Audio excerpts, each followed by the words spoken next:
It'll be interesting to see if the Sonic series can withstand another game such as this. Everybody remembers the infamous Sonic 06 and the tragedy that game was, and Sonic Boom: Rise of Lyric seems to be a successor to that horrendous quality. There's problems all over the place, from the repeated glitches that you run into on a constant basis, to performance issues despite a set of lackluster graphics and lacking visuals, to boring, repetitive gameplay that doesn't innovate in any area in the right way, to a game design that is so lacking in every area that you really have to question what exactly the vision was for this game. It's a shame that I have to introduce my new scoring system on what is universally a horrible game all around. I will be using a numeric scoring system on this channel, however, it's not just as simple as one number. The thing is, I think everyone has a different taste and set of needs for what they want out of a game. So while there's a base score for the game, there are enhancers that may modify the score if you fall into a certain category. For more information on the format of my reviews, please watch this video here to understand what goes on into it. With questions about game journalism and transparency nowadays, I want to put all that information out there for you guys. Now here's the information regarding the circumstances of this review. Note this information when making an informed decision on whether to get this game. Hint, for this game, you're not going to. Sonic Boom: Rise of Lyric resets the Sonic universe in some senses, with new designs of the entire team and an emphasis on teamwork. The basic story revolves around Lyric, a lizard who has been imprisoned for thousands of years for attempting to change the world with a reliance on technology as opposed to nature. Sonic and crew must gather a bunch of crystals to stop his plan from unfolding. Along the way, there are elements of time travel, technology versus nature, and who am I kidding? This story was written for young children. There's no deep themes, and the story is force-fed to the audience. But what's worse is the way they present it. It's strange. While this seems to be a reboot of the series, characters like Shadow and Metal Sonic are introduced with little to no backstory. While some of the voice work done is reasonable, the writing is flat out horrible. There are ways to write stories aimed at kids that are still entertaining to all, and this is not how to do it. What's worse is the need for the game to beat the new personalities of the characters into the audience heads. And instead of doing it with any sort of finesse, they hammer it in with one-liners of repetition over and over and over and over again. Hell, a character will interrupt himself with one-liners. The price of one. Is that all you got, Eggface? I think he's losing his touch. These wear on you very quickly, and I don't even see the appeal to even kids on it. The one-liners aren't even iconic or catchy in some sort of way. Okay, what about the presentation? While the Wii U isn't the most graphically intensive next-gen console out there, fact is that Sonic Boom is ugly. Someone made a comment that it looked like the game was originally in 720p and was upscaled to 1080p. That's not far off, as the text is clear, but the graphics look jagged on the edges. Several textures are just plain bad, and the art style can't get over the implementation of things. In fact, there seems to be spots that the textures aren't applied properly. This is also one of the worst set of musical tracks in Sonic history. There's absolutely nothing of any sort that I can classify that's good about the soundtrack. It's plain boring. Between that and the voices and the sounds in this game, it's a good reason to have a mute button on the remote.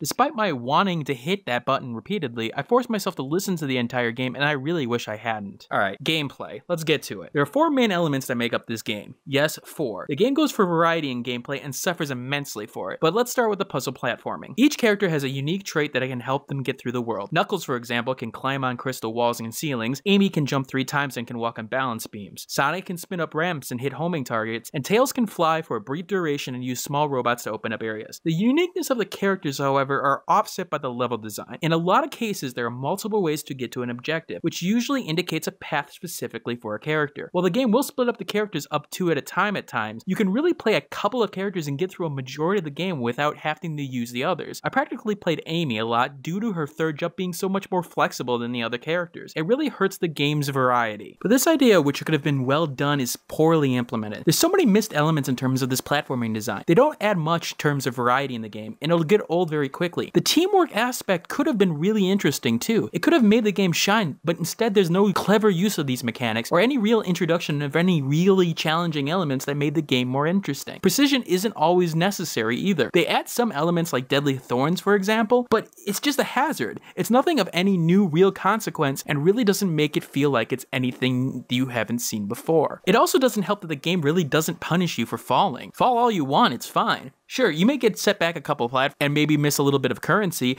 but there's no real challenge here. Most of the time you'll be sent really close to where you fell off. To say this game is easy is a really big understatement. This game is something that you probably can do in your sleep. The second element of this game is combat, and boy, this is even more repetitive. You have a basic combo, an advanced attack, a lasso to pull off enemy shields and to throw them around, and a charge attack. And that's about it. Yeah, the characters do play a little bit different, like Tails being a ranged character and Amy using using your hammer, but really, you're just bashing on the button over and over again. Enemy variety is poor as well, as only a few enemies have anything different about them, and there's almost no variation in your tactics. You're just beating the crap out of the same people over and over again. You'll learn you can throw enemies off a cliff, which you'll learn just to do to make combat go faster. I know I've played Bayonetta and Onikira lately, which have a lot more mechanics under the hood, but this game's combat is just plain boring. The sad thing is that it does something right. It breaks up the boring platforming sections with boring combat sections.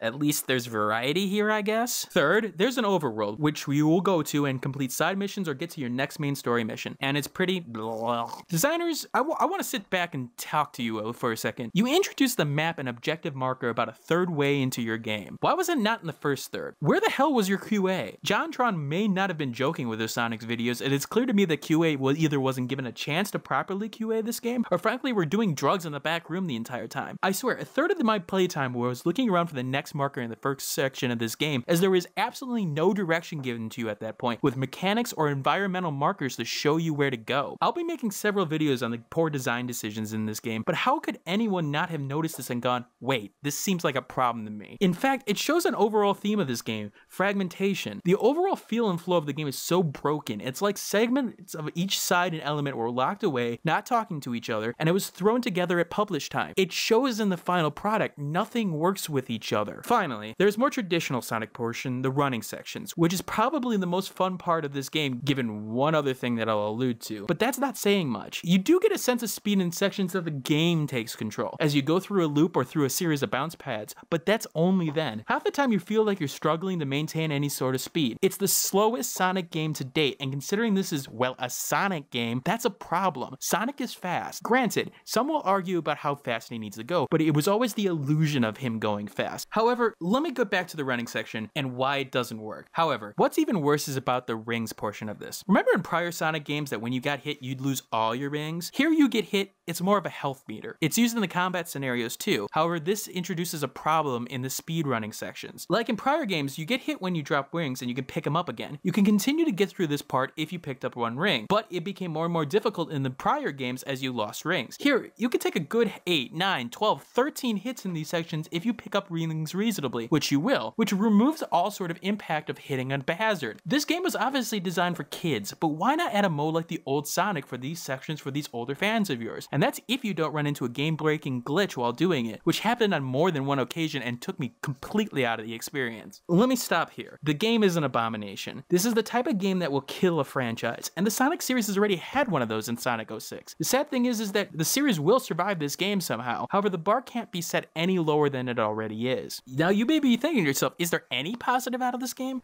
Honestly, I've thought over the last couple of days on this, and I'm really scraping to find one. I do like how Amy's character was altered in a way that I found more enjoyable, as the obvious obsession angle with Sonic is replaced with a stronger and more independent character, so that's a plus. It's a shame what they did in Knuckles' character, however, being the strong and brute stereotype, but the voice work of Knuckles did stand out despite the lackluster script he was given. But positive for Red Echidna. Red Echidna, irrelevant.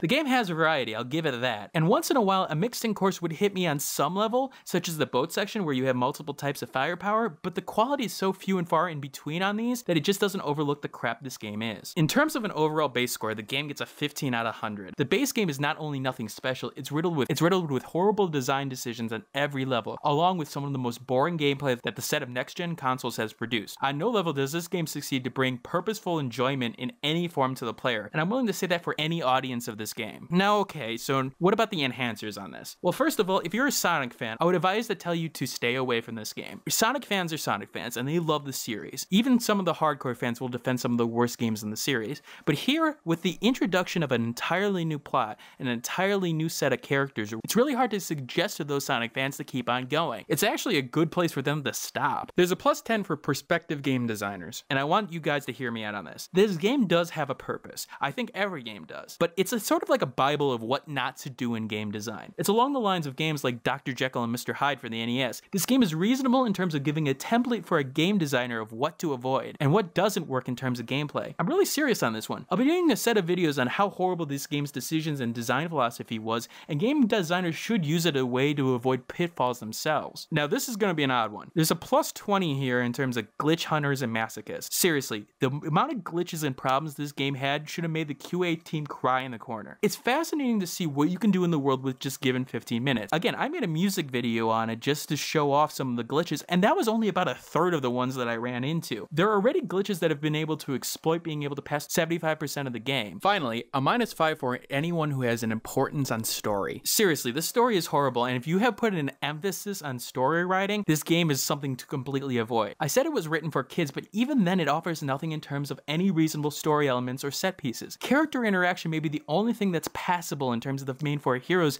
but other than that, you can find a better story anywhere you look. All in all, the Sonic game has one thing going for it. It's sort of a joke. The sad thing is it may be time to put Sonic out the pasture at this point. He's had some good games. Sonic Generations, Sonic Adventure 2. Yes, some people argue about the quality of that, but honestly, I enjoyed it. And the original Sonic games. If we're gonna see games like this, if we're gonna see games of this quality being released for the Sonic franchise, it may be time to end the franchise so that everyone has a fond memory of what exactly happened. Hey, thanks for watching. If you have a chance, leave some feedback and comments below. If you liked the video, hit that like button. And if you want more content like this, hit that subscribe button. This is Dragnick signing off, hoping that gaming brings as much fun to you as it does for me.